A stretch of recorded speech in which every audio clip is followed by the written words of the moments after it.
నమస్తే, welcome to hash tag you. నేను మీ Rajesh. So తెలంగాణలో కాంగ్రెస్ పార్టీ చాలా కాన్ఫిడెన్స్గా కనిపిస్తుంది.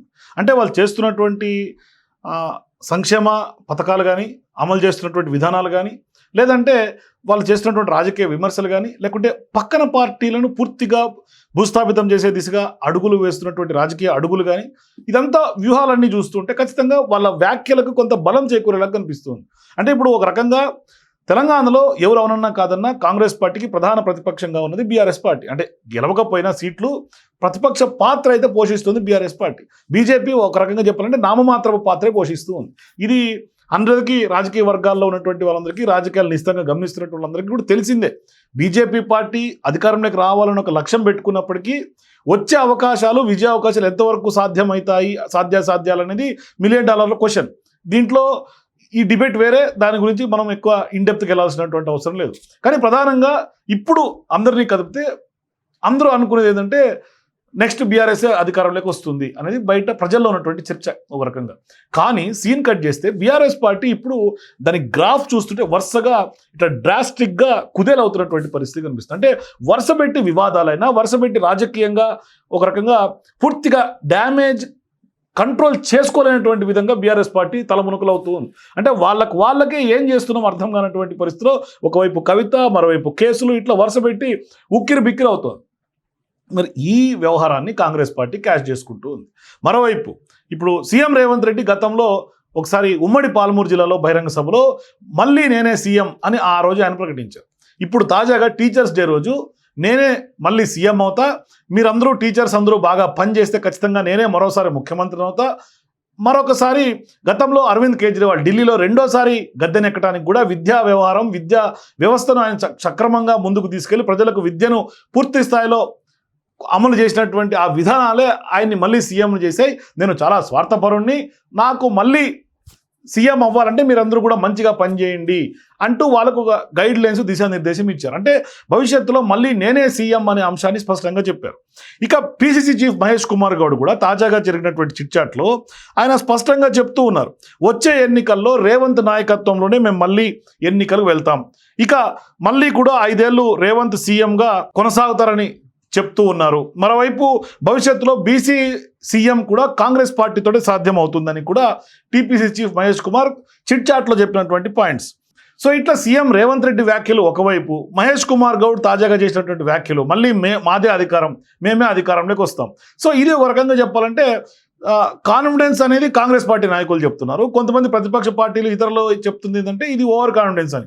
కానీ నాకు తెలిసి కొంత వాళ్ళలో కాన్ఫిడెన్స్ కనిపిస్తుంది. ఎందుకంటే ఇప్పుడు భవిష్యత్తులో స్థానిక సంస్థల ఎన్నికలు త్వరలోనే జరగబోతాయి. నాకు తెలిసి నెక్స్ట్ మంత్లో ఎన్నికలు వచ్చేస్తాయి. సో ఇటువంటి సందర్భాల్లో ఎన్నికల్లో మెజార్టీ స్థానాలు లక్ష్యంగానే కాంగ్రెస్ పార్టీ ముందుకు అడుగులు వేస్తుంది, ఖచ్చితంగా సాధిస్తుంది కూడా ఇప్పుడు జరుగుతున్నటువంటి పరిణామాలు, బీఆర్ఎస్ పార్టీలో ఉన్నటువంటి వ్యవహారాలతోటి. సో ఇప్పుడు దానికి కూడా ఇప్పటి నుంచే గ్రౌండ్ వర్క్ స్టార్ట్ చేస్తూ ఉన్నారు కాంగ్రెస్ పార్టీ. ఇప్పుడు సోమవారం రోజు విస్తృతస్థాయి సమావేశం ఉంది. విస్తృతస్థాయి సమావేశంలో అనేక అంశాలు నిర్ణయం తీసుకునే అవకాశాలు ఉంటాయి. మరోవైపు 42% రిజర్వేషన్ల అంశం అనేది ఒక పెద్ద ఎత్తున గేమ్ చేంజర్గా కాంగ్రెస్ పార్టీకి కనిపిస్తోంది. 42% బీసీలకు రిజర్వేషన్ కనుక అమలు చేసి తీరితే ఖచ్చితంగా కాంగ్రెస్ రాష్ట్రంలో హీరో అయ్యే అవకాశం ఉంటుంది, జాతీయ స్థాయిలో చర్చ జరిగే అవకాశం ఉంటుంది. మరోవైపు ఒకవేళ అది కనుక గవర్నర్ చేతనో రాష్ట్రపతి చేతనో చేయనివ్వకుండా అడ్డుపడితే, చేయకుండా ఉంటే, లీగల్గా ఏమన్నా కొన్ని చిక్కులు ఎదురవుతే అది పార్టీ పరంగా అమలు చేస్తారంటూ కూడా ఇప్పటికే రేవంత్ రెడ్డి ఒక నిర్ణయం తీసుకున్నారు. సో ఈ వ్యవహారాలన్నింటి కూడా ఇవన్నీ కూడా కొంత కాంగ్రెస్ పార్టీకి యాడ్ అన్ అడ్వాంటేజ్గా అవుతాయి. మరో ఇప్పుడు దాకా ఉన్నటువంటి అసంతృప్తులు, అంటే కాంగ్రెస్ పార్టీలో కమిటీలు వేయనటువంటి వ్యవహారం కూడా ఒక క్లారిటీ ఇచ్చారు మహేష్ కుమార్ కూడా. అంటే 10 రోజుల్లోనే పార్టీ కమిటీలు కూడా వేయబోతున్నారు.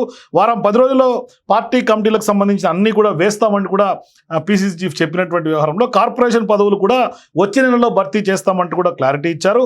అట్లాగే లోకల్ బాడీ ఎన్నికల కంటే కూడా ముందే కార్పొరేషన్ పదవులు భర్తీ చేస్తామనే అంశాలు కూడా చెప్పారు. అంటే లోకల్ బాడీ ఎన్నికల్లో కూడా ఖచ్చితంగా ఈ అంశం ఖచ్చితంగా యాడ్ అన్ అడ్వాంటేజ్గా అవుతుంది. ఖచ్చితంగా దాని ఇంపాక్ట్ ఉంటుంది. అంటే పనిచేసే వాళ్ళు కూడా రెట్టింపు ఉత్సాహంతో పనిచేస్తారు.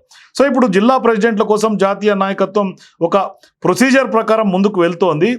సో దీంతో ఇప్పుడు డీసీసీ అధ్యక్షులు నియామకాలు కూడా కాస్త సమయం పడుతుంటూ కూడా చెప్తూనే అక్టోబర్లో పార్టీ సభ్యత్వ నమోదు, పార్టీ కార్యక్రమాలకు ఇన్సూరెన్స్ కార్యక్రమాన్ని కూడా మళ్ళీ మొదలు పెడతామని చెప్తూనే ఇక రాబోయే ఎన్నికల్లో అభ్యర్థుల ఎంపికలో డీసీసీల పాత్ర పెంచబోతున్నట్టు కూడా స్పష్టంగా చెప్పారు. క్షేత్రస్థాయిలో పార్టీ కొంత బలం చేకూరేందుకు, పట్టు సాధించేందుకు డీసీసీలు క్రియాశీలక పాత్ర పోషిస్తారు కాబట్టి ఖచ్చితంగా వాళ్ళ డెసిషన్ మేరకే అభ్యర్థుల ఎంపిక ఉంటుంది అనే అంశాలు కూడా క్లారిటీ ఇచ్చారు. మరోవైపు ఇప్పుడు స్పష్టంగా కోమటిరెడ్డి వెంకటరెడ్డి లాంటి వ్యవహారాలను కూడా కొంత త్వరలోనే క్లారిటీ వస్తుంది, సార్ట్అవుట్ చేస్తామని క్లారిటీ ఇస్తూ ఇట్లా వివాదాలకు ఒకవైపు చెక్ పెడుతూ జరుగుతున్నటువంటి పరిణామాలను బలంగా ప్రజలకు తీసుకెళ్తూ 42% రిజర్వేషన్ల అంశం ఒకటైతే ఇప్పటిదాకా పార్టీ క్యాడర్ కానీ పార్టీ లీడర్షిప్ కానీ కొంత వాళ్ళకు పదవులు కానీ కమిటీలు కానీ ఇవ్వలేదు, లేకుంటే కార్పొరేషన్ పదవులు భర్తీ ఆగింది అనేది ఒక డౌట్ ఉండే, వాటి మీద కూడా క్లారిటీ ఇచ్చినటువంటి నేపథ్యంలో ఇప్పుడు ఆ పదవులన్నీ కూడా స్థానిక సంస్థల ఎన్నికల కంటే బిఫోరే భర్తీ అవుతాయి కాబట్టి వాళ్ళందరూ కూడా రెట్టింపు ఉత్సాహంతో పనిచేసే అవకాశాలు ఉంటాయి, వాళ్ళందరూ కూడా చాలా యాక్టివ్ అవుతారు. మరోవైపు ఇప్పుడు కాంగ్రెస్ పార్టీ 42% రిజర్వేషన్ ఏదైతే కామారెడ్డి డిక్లరేషన్ చేసిందో అదే కామారెడ్డి డిక్లరేషన్లోనే ఇప్పుడు రాహుల్ గాంధీ, సోనియా గాంధీని తీసుకొచ్చి భారీ బహిరంగ సభ కూడా ఏర్పాటు చేయబోతున్నటువంటి సందర్భంగా భవిష్యత్తులో ఒక కాంగ్రెస్ పార్టీ మాట్లాడుతున్నటువంటి మాటల కంటే మహేష్ కుమార్ గౌడ్ అట్లాగే సీఎం రేవంత్ రెడ్డి మాట్లాడుతున్నటువంటి మాటలకు, వాళ్ళు చేస్తున్నటువంటి పనులకు కూడా కొంత బలం చేకూరేలాగా మళ్ళీ అధికారం అనే అంశం మీద ఒక క్లారిటీ తోటి కాంగ్రెస్ పార్టీ అడుగులేస్తున్నట్టుగా రాజకీయ వర్గాల్లో తెలంగాణలో మరీ ముఖ్యంగా కనిపిస్తూ ఉంది. సో మీరు కూడా మళ్ళీ అధికారం అని మాట్లాడుతున్నటువంటి మాటలు, మరి అధికారం కాంగ్రెస్ పార్టీకి మళ్ళీ సాధ్యమయ్యే అవకాశాలు ఎంతవరకు ఉంటాయి? మీ అభిప్రాయాల కింద కామెంట్స్ తెలియజేయండి. For more videos please watch #.